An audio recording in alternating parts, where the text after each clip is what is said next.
It's good to be with you today for the very first Next Practice Weekly of 2025. This was something we started back during the pandemic, and it's been one of our most popular things we do, I think, from an external reach perspective. And I want to thank you, Tom, for shepherding us throughout almost all those episodes, and Zeta as well, Zeta in the background, making sure it all runs smoothly. So thanks to both of you. A little bit more about I4CP, the Institute for Corporate Productivity. We're a membership-based firm. You see here just a small sample of some of the logos of members in our community. They range from very large organizations like Amazon and 3M, Microsoft, Visa, smaller organizations. We have regional banks, regional healthcare facilities in membership. If you're with a member organization, special welcome to you. Great to have you with us. If you're not with a member organization but would like to learn more about what that entails, what's involved, just reach out to really anyone at I4CP or go to our website, i4cp.com, and we can get you that information. My name's Tom Stone. I'm a senior research analyst here at I4CP. I already introduced Kevin Oakes, our co-founder and CEO. Once again, good morning, Kevin. Great to be here, Tom.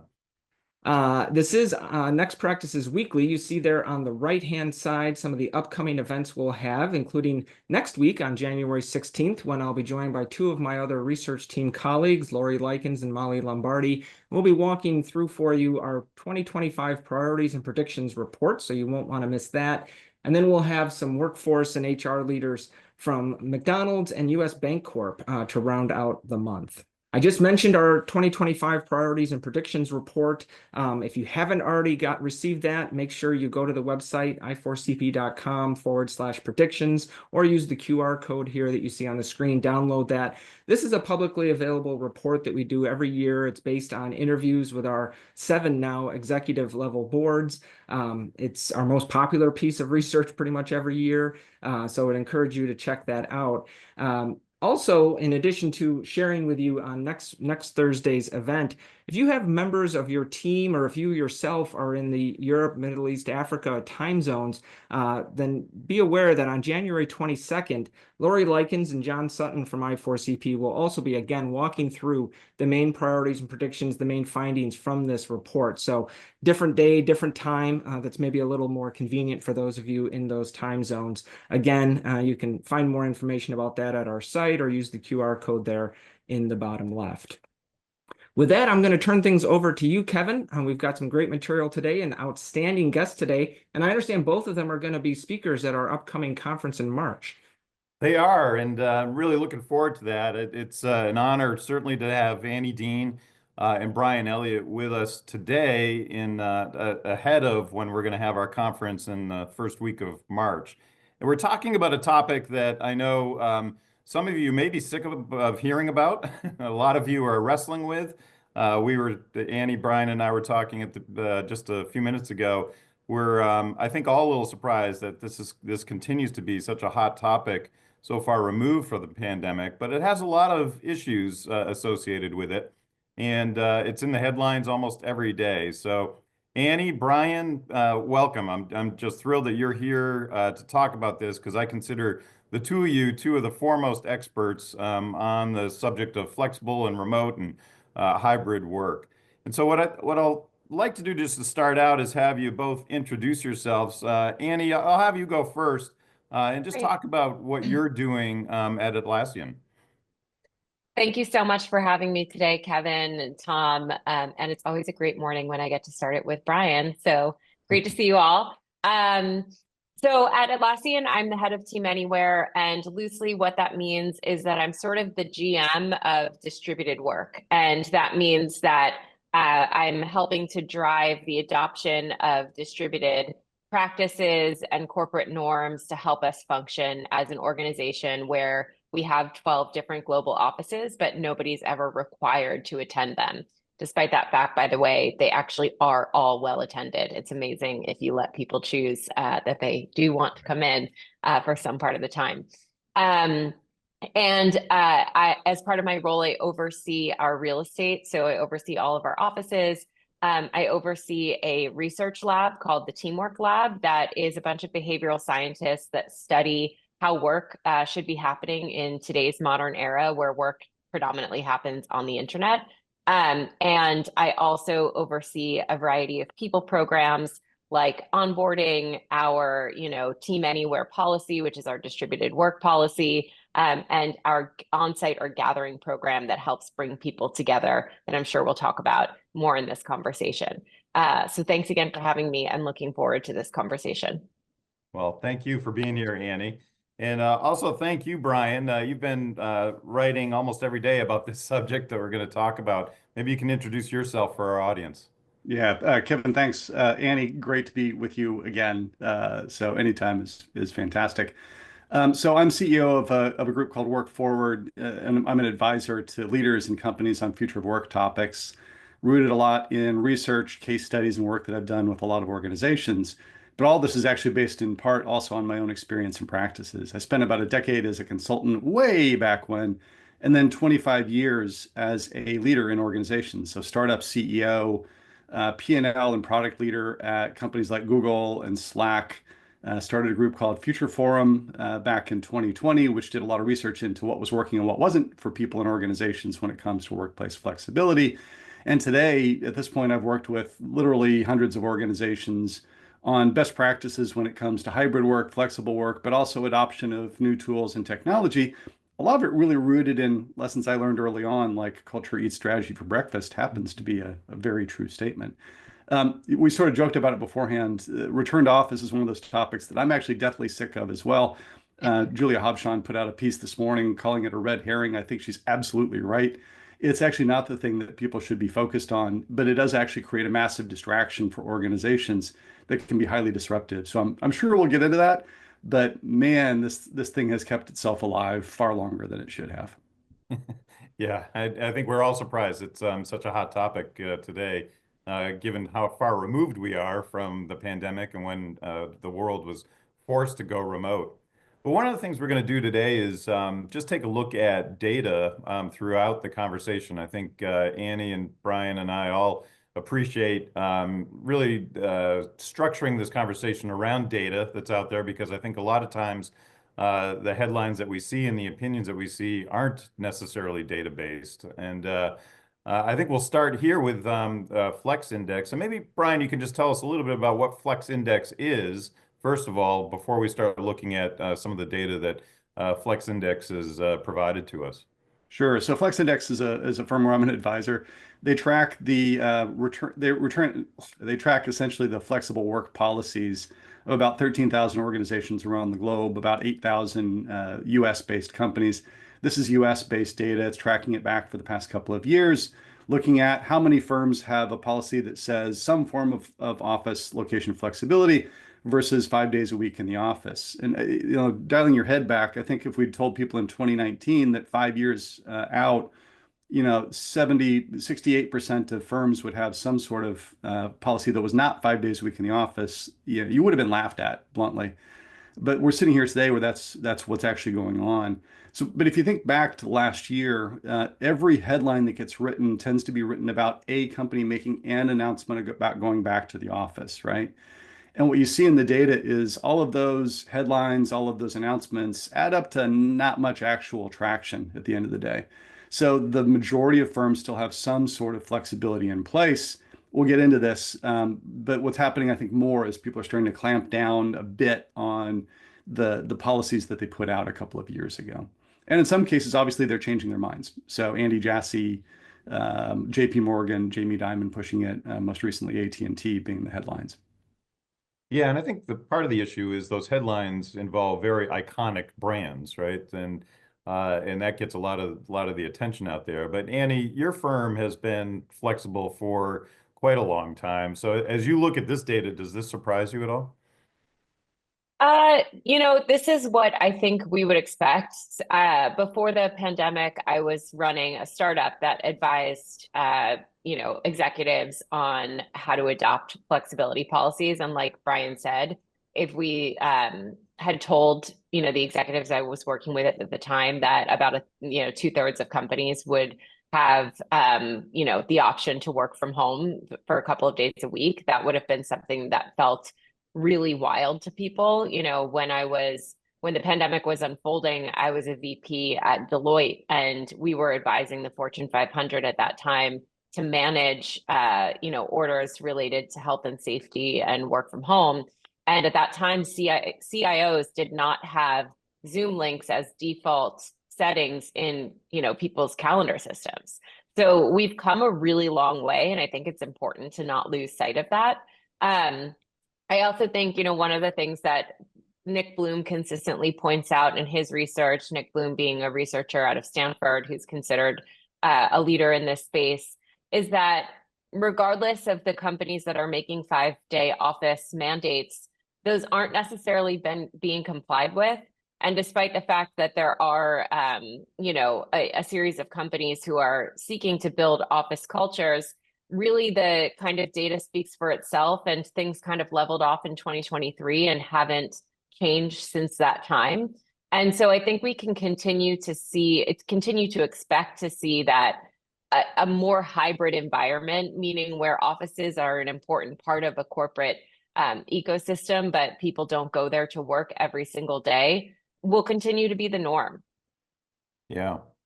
Yeah, I think that's a very important point, Annie, that oftentimes these edicts don't get complied with. And I've had this Right. conversation with, many CHROs and CEOs. And anytime you're making a blanket policy that applies across the board to the entire organization, particularly a large one, you're immediately creating exceptions, right? And that's what we've seen Right. in almost all of these organizations. And what's actually happened with a few organizations of late is they've made the blanket policy, but they actually don't even have the space, right, for some Right. people to return. And we certainly have seen that with Amazon in a few different cities of late. Brian, as you explore, what the policy should be with these companies, what are some of those common issues that you're addressing with those organizations? Part of the issue is just trying to address it with a policy in the first place, right? So once you're past any minimum size and scale, your company's already distributed across multiple locations. So you get every objection that's logical that ends up affecting essentially the majority of employees in an organization. Different functions have different needs, right? And so I've worked with plenty of organizations where the right answer for regional sales teams may be a couple of days a week in the office, even 3 or 4 days a week, because they're all co-located in the first place. If your team is distributed across multiple locations, which is the majority case in some organizations these days, telling people to be back in the office 4 or 5 days a week to be with their team is completely illogical from their perspective, and they start to question your judgment, right? That's one just like really fundamental set of problems. Are your teams co-located in the first place, or are they distributed? The second set of issues tends to go to things that have to do with the patterns and habits of different organizations and teams. And the third is like, what is actually meaningful to me in terms of what types of activities are best done in person versus, where am I most effective personally for my own individual tasks? There's actually really good research out there that's starting to show that people make the right decision, meaning there are people who need an office 5 days a week in order to be effective and be productive because home isn't conducive, right? There are other people for whom the office is completely unproductive, meaning it's too noisy, it's too loud, there's too much going on, they need a quiet space to put their heads down. And if the office doesn't provide that, they're not going to be effective. So finding that balance point, really the decision making being made by a CEO is the wrong place to put that decision. It's much more effective if you're having that conversation at a function and a team level, because that's where people will know and understand what those patterns look like that are most effective. It's funny, during the pandemic, I had a conversation with the then CEO of MasterCard about this issue, and he made that exact same point. He said, look, we've got people all over the world, and in certain parts of the world, the office is the respite, right? They live in a crowded household, which is just not conducive to working out of home. And so the office is very important for them to be productive. And there's a whole cadre of folks, that are the opposite. But I think as we look at this chart here, I find this pretty interesting. It's easy to get your head around full-time in the office. It's easy to get your head around fully flexible. But most people are in this structured hybrid mode. And I'd love to have you guys talk a little bit about what you're seeing from a hybrid perspective. I'll go through the data aspect of it first, just to give people a little bit of a sense of it. So thanks. This is the one that's sort of the breakdown of that data. This again is the Flex Index data. Someone earlier in the chat asked a question about, what do these different forms of flexibility mean and look like. The most popular one is minimum number of days a week, meaning the policy simply says 2 days a week, 3 days a week, or 4 days a week is the answer.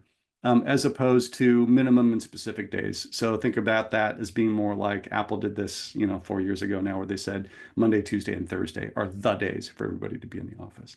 So specific days, the minimum days of the week is sort of the most popular version of this.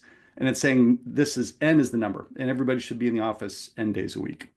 And in most cases, companies that are setting something like that are saying three. Three is sort of the average default on that one. What they're getting on average is about two, which shouldn't surprise anybody, but it does.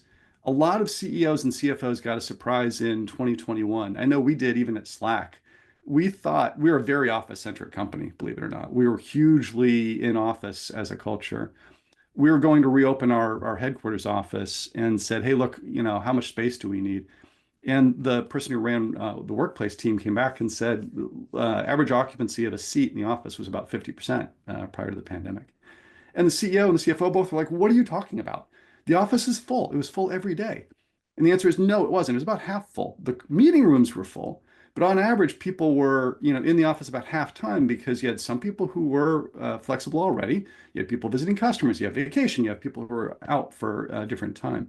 So one of the things that we're seeing right now is people are saying 3 days a week is the answer. They're measuring it. They may not even be measuring it properly to account for the fact that vacations matter and visiting customers matter. They're getting two, and the CEO is getting agitated. I said three. Three is not five. I expect and I should get three, and I'm getting two. And so that's part of what's sitting underneath some of the agita around this, which really at the end of the day isn't even about three versus two. It's about trust. It's really at the end of the day about, do I actually trust people to be productive and working when they're working from home? But that's part of what's sitting in this sort of debate and argument around structured hybrid, which is I've got a number, the number is the answer for the entire organization, and I'd like to see that number get hit. It's sort of sadly, I had right after the pandemic, several CHROs tell me why they settled on 3 days a week. It was more of a horse trade. They wanted more fully flexible. CEO wanted 5 days in the week. And so they just settled on three, as a compromise, which is not very scientific. And Annie, I know you appreciate the scientific side of this. So as you talk to companies, what are you seeing in their structured hybrid approaches? Well, I think one thing that's missing in the conversation that we're having right now, and I think, by the way, this is how it plays out, right? It's like we've got our offices. What are we going to do with them? Are people going to attend? How many days are they going to attend?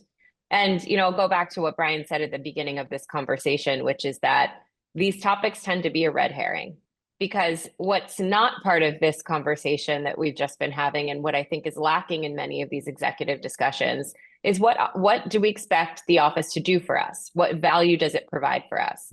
And I saw a question from Oliver in the chat that said, what do you think about Atlassian's seemingly paradoxical approach about investing deeply in offices and yet providing flexibility to choose when to attend them? And I think that's not paradoxical at all, because we know what we're solving for. So I'd say we have two key theses. One is that we organize our work around internet-based interactions, and so does every other modern company, meaning that we exchange emails, we have written communication and documentation in digital formats, we have meetings that are that are virtual, and the internet is increasingly an important place for us to organize our work, because now we have AI that can look across all of our digital materials, retrieve them, analyze them, help us move faster, right? So we know that as we are choosing how to work and how to organize our work, that we need to be internet first in our approach. And that gives us a different set of activities for the office. I do believe that the office is an important part of any serious enterprise. If you're of a certain scale, an office is a critical thing for you to have. And that's because the office provides a huge amount of information about what a company's culture is.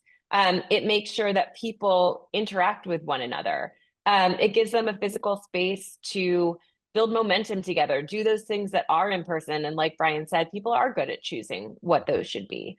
And so, we know that we want our office to be super compelling. I think of the office. I used to make this analogy with my team. I was like, the office is like a an inoculation. Like you come into the office and you get your kind of like booster shot of culture and your booster shot of connection. And if you're coming in, whether it's once a month or a week, a quarter, we want to make sure that you're getting that booster shot because it creates a lot of value for us as a company. What we don't think is that we need our office to run the work activities of our company because those things are happening on the internet. And that's why also Atlassian has been so willing to get out in front and really experiment because we also do build the tools that power collaboration of teams.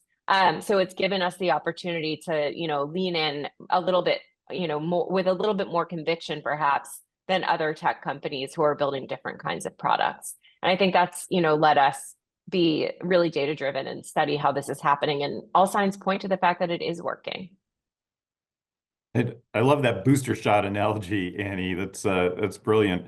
And I've often thought of how we've taken a little bit of a stick approach to return to the office as opposed to that carrot approach, right? And making it more of a FOMO, kind of environment for people who there's reasons to be in the office and there's reasons people want to be with each other and collaborate with each other. And Brian, as much as you're thought of as a remote expert, you've written a lot about this and just all the benefits of being in the office. Yeah, absolutely. There's an element to this which actually really is important, right? Which is being together actually is a big boost to people's engagement and relationship building and all the rest of it. There's actually no such thing as a fully remote company. The people that do it well and do it right get people together on at least some episodic basis. And you can go back to pre-pandemic on this one, right? The quarterly gathering for the team, the annual gathering for the entire company is just sort of a standard in most of those organizations. Annie and team have the data to back this one up, and so do other people from academic studies at this point. If you get people together on a once a month or once a quarter basis, and this, by the way, ties back into your talent strategy, you get a big boost in terms of their engagement and belonging. You get a much bigger boost than chance encounters in the office. You can't happy hour your way into engagement. It just doesn't work, right? What gets people going is being with the people and understanding the people they work with on a day in, day out basis more deeply. But it also plays into talent strategy. Someone made this point in the chat earlier, and it's fantastic, which is this is actually a massive opportunity for organizations to think about how broadly they're hiring people so that they're not stuck. This is why we made the shift at Slack. We had the debate for years. Cal Henderson, our CTO, was the one that would sit there and go, I can't do the remote team thing because we've never done it before. Yet we're struggling to hire enough engineers into New York, San Francisco, Melbourne, and Dublin. So the pandemic really opened up all of our eyes as well to say, hey, look, we can have a much wider aperture. Do we want to have a global aperture? No, we want to have a time zone based aperture because time is a much more important ingredient for us than location.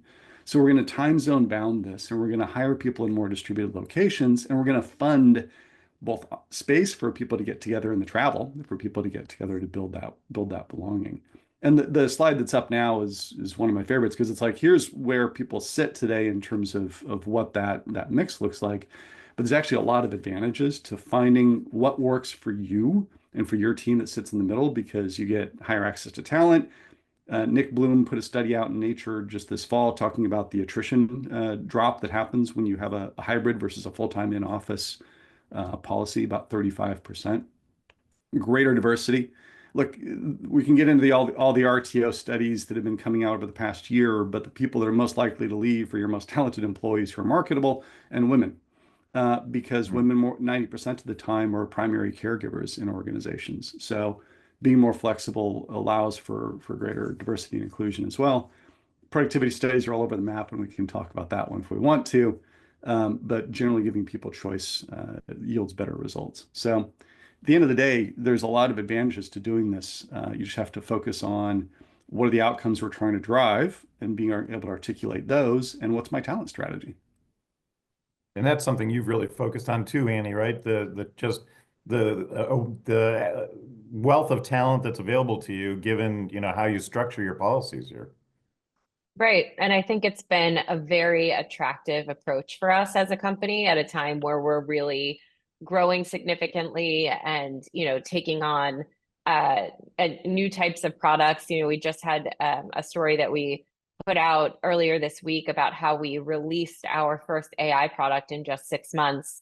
And not only did we grow our team significantly to be able to get to that product release, but also we used the 24-hour nature of, the workday to work with really great distributed norms to work around the sun and move really quickly to get that, released. And I think one of the things our CEO loves to say is we're not just marketing ideas about AI products that we want to build, but we released it, to general availability. So that's something that we are really proud of. And I think, when we look at how people perceive Team Anywhere internally, Team Anywhere being our approach to distributed work, we find that it's the number one reason cited by top performers that they want to stay.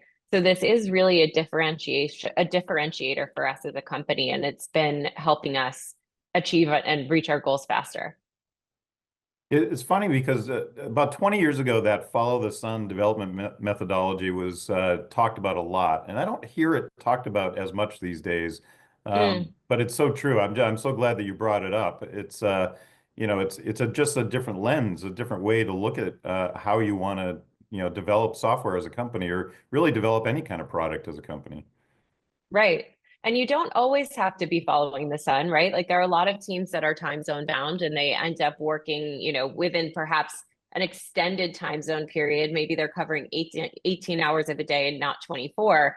But if you're working as a distributed company, the things that you're really good at are collaborating without a meeting, writing everything down, making sure that people can see how progress is unfolding as you work on a project or, continue to make progress on a goal.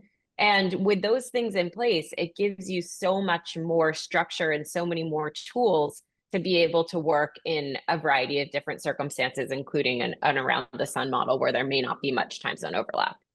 Yeah, and I've led product and technology teams for a couple of decades, and the best practices, for example, for teams that are coordinating and collaborating on work between the US and India, which I've seen done really well and I've seen done really poorly, depend on what's your SLAs with each other, right? Like, how do you treat each other as professionals? How do you make sure people understand one another? How do you make sure that if you want people to be equals, you treat them as equals? That's an important guideline. And the other is, what are my service level agreements with each other about how do we answer and respond to questions? How do we make sure we're thorough in reviewing of documentation? How do we quickly respond the next day to issues that are raised by somebody who happens to be on the other side of an ocean? So it's just best practices from a communication and collaboration perspective. You do want people, together part of the time to actually build those relationships, but you can do it at a distance as well. It just takes more work. It's just harder. Well, Brian, there's been a lot of things that have been thrown out as reasons to return full-time to the office. So collaboration is one of them. I've seen innovation, used quite a bit of time, quite a lot of time. And then productivity is a third that I hear used a lot. I know that rankles you a little bit because oftentimes there's one study cited around the productivity side. Yeah, I'll first of all, what I'll say is this is not about remote being the right answer. It's actually not what most people want. Right? Most people do not want to be fully remote. Most people want time together with their team on a regular basis, a couple of days a week. And in fact, if you set up a lot of these programs and you say, I'm going to put the decision making at the team level, what you're going to end up with is a couple of days a week when people are co-located, that they're spending time in the office, 2 or 3. And Annie and team are absolutely right in their strategy. They're doing employee choice. They're letting teams make the decisions at the right locus, right? Which is back to that co-location thing. Because if they are in the same space, people will almost always gravitate towards a couple of days a week is the right thing for us because it gets us more time with each other. It gets easier collaboration if I happen to be co-located, and I get more flexibility to work from home when I want to. The problem becomes when people start using, like a lot of the announcements you see from CEOs will have words like collaboration culture and connection, or the reasons why we want you coming back to the office. The most astonishing one actually is sort of Andy Jassy, who doesn't do it with data at a company whose culture is rooted in data, right? That's why you're getting a reaction from their own employees. The one that tends to throw me off a little bit is this productivity word. It's such a hard thing to measure in the first place. The challenge most leaders are having is not their measurement of productivity, it's their ability to articulate outcomes. It's their ability to be clear and crisp about key metrics that they're trying to drive. And Kevin's referring to, there was an article that popped out yesterday saying that return to work is struggling. Like, we're 5 years in. Stop using the words return to work. You know, if we hadn't figured out how this stuff works by now, we'd have been in much bigger trouble as an economy. But it cites a study saying that productivity studies have shown that productivity for remote workers may be up to 20% worse than in the office. That particular study aggravates me to no end because it was done in 2019 through August of 2020 with an Indian IT services organization. I happened to lead a team that had a body of people who are fantastic working in India in 2020, which you may remember was the peak of the pandemic. These were horrible circumstances. And it wasn't just horrible circumstances in terms of people's lives, meaning people were dying and people were struggling mightily. It was also horrible because you had people who had to try to work from home in multi-generational spaces. They didn't have Wi-Fi that worked well enough. They didn't have the bandwidth. They were tethering off of their phones. You guys may have forgotten this, but we ran out of laptops at one point in time. So people were having to trade off their MacBook Pro, which was breaking, for their kids' computer. We had people who were trying to tether in and do that. Were they less productive during that time frame? Yeah, they were. It was pretty rough. I was actually really proud of the team for still trying to make it work. So when that study in particular gets cited, it kind of aggravates me because it doesn't represent in any way, shape, or form the lived reality that was going on at that point in time. Annie, End of rant. End of rant. Yeah, I no, love the I'd love rant. to join you in your rant, Go Brian. ahead. But I think one of the things I've been saying lately, and people who are familiar with my work in this space know how focused I've been on data. And I've been focused on data since I started this work back in 2015. And I think one of the things I've been saying lately is I help people use data just to access their common sense. So this is not groundbreaking stuff, right? At the end of the day, we know that giving people the opportunity to choose where they work is they make the right choice to optimize their own productivity. And because, you know, people who are measured in terms of their performance and are strong performers want to do the best that they can. And it's also just plainly better for people. You know, if you can have the opportunity, for instance, today, my son has a pretty significant health, issue. I have to bring him to the doctor. It's much easier for me to sit at home, keep the medicine in the fridge, take it out, get to the doctor, get back. I'll be working all morning. I'll be working, all afternoon. That's obvious, right? So you can look at this in so many different ways, but giving people a little bit of flexibility to make choices so that they can optimize their performance is clearly a positive thing. And if it's so significantly better for whole groups of people like women who have been, unable to access the same rate of leadership growth because they aren't afforded that flexibility in traditional work environments, that's a very positive macroeconomic benefit. So, I think we've just got to keep using our common sense here and allow people to make the choices that enable them to be productive and obviously do continue to contribute productive outcomes to their companies. You're getting a lot of heart emojis on that one, Annie. I agree. Yeah, a lot of people preach and so on. I need to jump in here because I want to thank everyone for all of your participation in the chat, both early on. I'd asked the question, were you hybrid or remote even before the pandemic? And many of you were at least hybrid, so appreciated hearing all of those anecdotes. What you were just talking about, Annie, demands trust, and that happened to be the next slide with some data that we wanted to bring up here. And that is something that I've seen many people over in the chat saying a lot of this comes down to trust. And so we could hit many people's questions about that if we discuss this a little bit. Yeah. I'll touch on this one. This happens to be one of my favorite studies, as Kevin knows and the team knows from y'all last year, which talked about the stratification IC4P does of organizations in terms of their performance. So highest performers versus lowest, where performance is, performance against your peers from a growth perspective, profitability perspective, CSAT, all the rest of it. And one of the key differentiators between the high and the low essentially is trust. It comes back to, do people feel trusted by their leaders? Do leaders trust their teams? Slack put out a piece of research at almost exactly the same point in time, talking about the same topic, which showed similar things in terms of people's productivity, but also their willingness to go the extra mile. And we've known for a long time, if you look at like companies like Costco, that good employee experiences actually create great customer experiences, right? Companies that invest in their people and in their employees end up getting better results because people are more likely to be focused on the needs of the customer, right? And not as concerned about what's going on internally. And I think there's a couple of factors going on here. When you say return to the office and you say, I need you there, 3 days a week ish. And it's for the following reasons, like I'd like people to be together more often, but here's the reasons and figuring out with your team, then you get a good response. When you say instead, I need you in the office 5 days a week because of the following, attributes, but I'm not going to give you data behind it. What people hear is, I don't trust you, right? An RTO mandate is one of the biggest ways to say I don't have trust.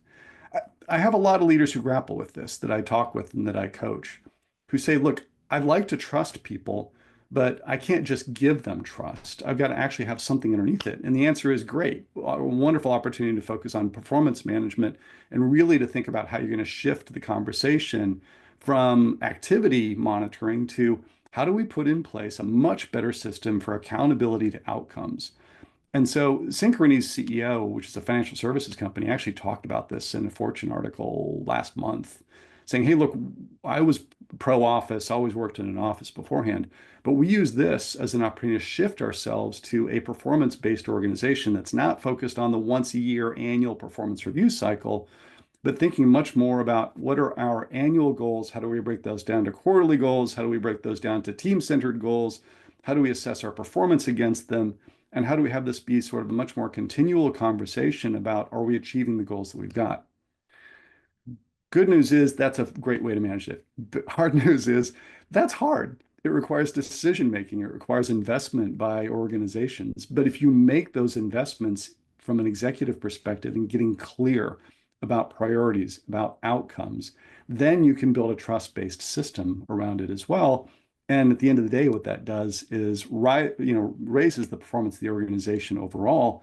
And really importantly, it creates a level playing field for people that probably wasn't there before, because you can be much more focused on people's performance against outcomes as opposed to, Joe shows up early and Joe stays late. Joe's hustle culture must be great. Annie, what are your I thoughts on also, that?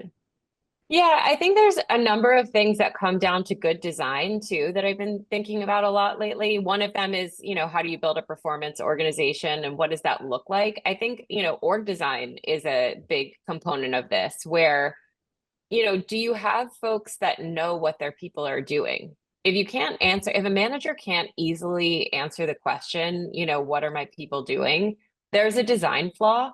And it probably means that there aren't clear enough goals or that there are too many spans and layers, how do you drive more focus within an organization? I think is a big question of our day in terms of how we can move faster as organizations. And we're going to be afforded the opportunity to keep moving faster as AI continues to disrupt our day-to-day work experience. So focus will serve us well. And I do think that, there's a number of things out there that are helping us move in that direction, but it's very different than the, major growth mode of 2008 where, or 2008 maybe isn't the best year to cite, but the growth of these major tech companies, where it was just more bodies, more time on the problem, it leads to more market share, leads to more revenue. I think that, now we're at a place where we have to be thoughtful about the way that AI is disrupting our business. We have to thoughtfully build new strategies. Every single leader I speak to says that their company is going through an existential transformation. The most successful companies in all types of industries. And so, I think that's also a reason why this is so hard, right? Because people who are leading these companies going through these existential transformations worked in a way that gave them a success playbook. And so it's completely reasonable for those people to be thinking, well, let me run that playbook again, because it's more important than ever that I get this right. But I think we are in this moment of transformation and change. and driving focus, really forcing teams to think about how they work, really making sure that managers know what's important and how to understand performance. Those are the things that are going to push us to a totally new level of performance as companies, and that's where our focus should be, not, who's working where. Yeah, I've been fascinated by the number of companies that are using activity tracking software for their employees versus spending that time on simple things like OKRs or MBOs or KPIs. And I wrote about this a few months ago. Our company, our predecessor company, was co-founded by George Ordeorn, who got famous initially for management by objective. He was a Peter Drucker protege, and he made that popular back, and that was back in 1960 something, right? So Right. here we are, in 2025, and I just don't feel like there's enough focus on what you both were talking about, on holding people accountable to their objectives as opposed to just the activity side. It's just It's fascinating. interesting, Kevin, because I was just going to bring up Drucker, and I don't know who has taken a spin through The Effective Executive in the past year or so, or a couple of years, but it's worth a reread.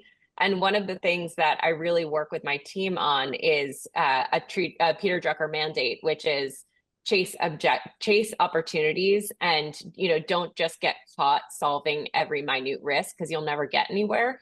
And when I think about activity tracking software, it's like, okay, you're really focusing on addressing risk, but to what end? What opportunity is that going to lead you to? Whereas if you look at this, this time in how we work as an opportunity, it really leads you down a different and exciting path. And the people who are experimenting with that and being objective focused and figuring out how to use AI to move faster and be more creative and, create more visibility across cross-functional projects so that the right types of skills can be contributed to any, matter that gets spun up in a company. Those people are saying, wow, we've learned so much. I can't believe in what a different place we're in. Actually, work is more fun. I'm able to be more focused. I'm getting so much more done. That's not the same as I'm still struggling. I can't change. I'm dealing with so much transformation, which is also a common set of people to be experiencing right now. There's a common thread underneath that too, by the way. Like Drucker was saying in the 1960s that essentially that measuring productivity was foolhardy and knowledge work. That what was left as technology came forward and automated stuff is going to be work that's creative and collaborative and cross-functional in nature, right? And so we're already in that mode, and we've been in that mode for decades. So going back to activity tracking is just the wrong direction to take it in the first place. Right. The common thread though is like the same issue around outcomes-driven leadership and prioritization and what are our objectives and how we're going to grow the business that are an impediment sometimes to workplace flexibility are also an impediment to generative AI adoption. Like Right. there's research that shows about half of employees are fearful. They're fearful of job loss. They're fearful of looking like they're cheating by using AI. And part of the challenge is a lot of the message from CEOs and from others has been, I want to use generative AI for efficiency, right? I want it for efficiency and productivity. What employees hear in that is they hear you're potentially going to be displaced, right? As opposed to saying, here's our objectives and our goals. Can we climb faster? Can we get higher? Can we deliver more? And enabling people to think about the tools as augmentation to help them get there faster. If you can articulate outcomes, you're going to have a lot much greater success on both of these fronts than if you're stuck in, I'm going to measure productivity through activity. I want to jump in again real Yeah, go quick ahead, Tom. because I'm just looking at the time, and the chat has been great today, very, very active. So Kevin, didn't mean to cut you off there, but I do want us to make sure we get to the reasons to be in the office. And I know, Annie, you've got great examples and great data to support that. And Brian, you've done some work. I think you have a list of 4 sort of key moments that matter, if you will.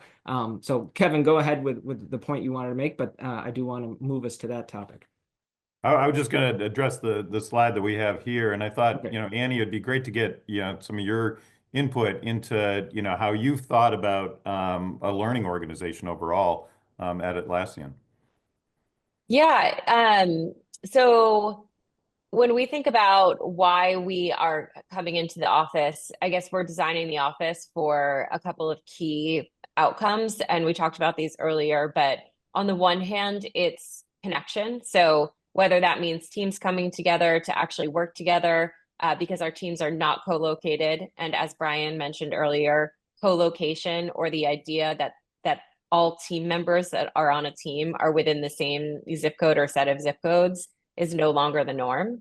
And we also really make sure that our offices are designed to GSD, or get shit done, at Atlassian. And what's been interesting for us is that as we were moving into the model of connection-based offices, we actually really underestimated and underinvested in GSD use cases. So I think one of the most important changes that needs to happen to offices is that the way that work is happening looks quite different now. And yet the physical design of offices, or what I think of as a space program, really hasn't kept up. So as an example, we find that people have so much privacy and quiet in their home office that they want to come to the office and have a similar experience. So we're creating what's called like a library floor, where people can go and they have a monitor and an ergonomic chair, a full setup, but it is in a totally quiet area where others are not, the norm is enforced as being quiet and not speaking. However, what we realized is that you need to pair those spaces with a bunch of individualized office, not just small phone booths, but places where people can collaborate virtually. They can go take their 30-minute call or their 90-minute call and jump back into the library space, because if you don't have the opportunity to step out and take your virtual meeting, you're actually never going to make your way to that private focus space. And similarly, we have a gatherings program that's been mentioned a couple of times on this call, where people come together for a few days at a time to be with their working team. Often it's used for like deep planning. It's like turn off the timer, turn off the calendar, be really present with your team. Or maybe it's used to solve a hard problem or get creative about what the next set of opportunities might be. Or for programmers, literally sit together and just be side-by-side coding as they work to build momentum toward a release. And what we similarly found is that our offices really weren't designed to set those norms or to support those norms. And so we've had to create new types of physical spaces to support these kind of group gatherings. And that actually contributes a lot of the attendance that we have on a weekly and monthly basis in that type of use case. So, you need to, in those types of designs, you tend to have almost like a hotel suite where a team lands in a space that is a working unit and then has overflow space into a social or casual working space, and then also has these individual private call spaces, so that an individual can flow through any of those uses within this designated team space. And we found that that's a much better way to design an office to support these GSD norms, where an individual is often interacting with other people on a screen setting and needs to be in a private environment. It's interesting. While the commercial real estate market might be suffering a bit, it's the office design market that's probably just booming as we do just what you said, Annie, and try to reconfigure the spaces to be that much more effective. Brian, you've talked to a number of companies around this topic and how they not only redesign workplace but just redesign workflow, and love to hear what you've seen with some organizations that you've worked with. Yeah, so I think what Annie's getting at is actually a broader trend that's starting to happen, but starting to happen belatedly to some degree, Kevin, which is a lot of firms actually shrunk their office space. That's what caused a lot of concern and still does for the CRE industry, right? But if I shrunk the space and I took the entirety of the savings to the bottom line, I had problems. So I worked with a number of organizations where they opened the aperture for hiring in 2021 and said, hey, look, hire people on a more distributed basis, but we'll give you the funds to get them together once a quarter. And then in 2022, they yanked the funds away, right? And then they wonder why people aren't engaged and why they're losing talent and all the rest of it. So you've got to take the funds that you saved in that CRE compression, right, and put it into three things. Number one is absolutely redesign. What Annie's describing is spot on. There's so many organizations where that's still not happening, but it needs to happen, because if people are coming back into 2019 era space, where it's an open office floor plan and not enough meeting rooms and the Wi-Fi is not up to speed and you don't have quiet spaces, it's no wonder people are having problems, right? Sales calls aren't in person as much anymore as they are on Zoom, by the way. So people need space to be redesigned to be effective. Number two, you got to put more into the travel budget. You just do. If your teams are distributed and you're not funding moments that matter, then something is going to be missing from a engagement and actually just a ability to get stuff done perspective as well. And number three, what all these folks have in common, I dropped a case study link to some of the work that I've seen and talked with at Allstate, Zillow, and as well as Atlassian, is small teams of people who are helping reconfigure and coach teams on what's effective and what's not.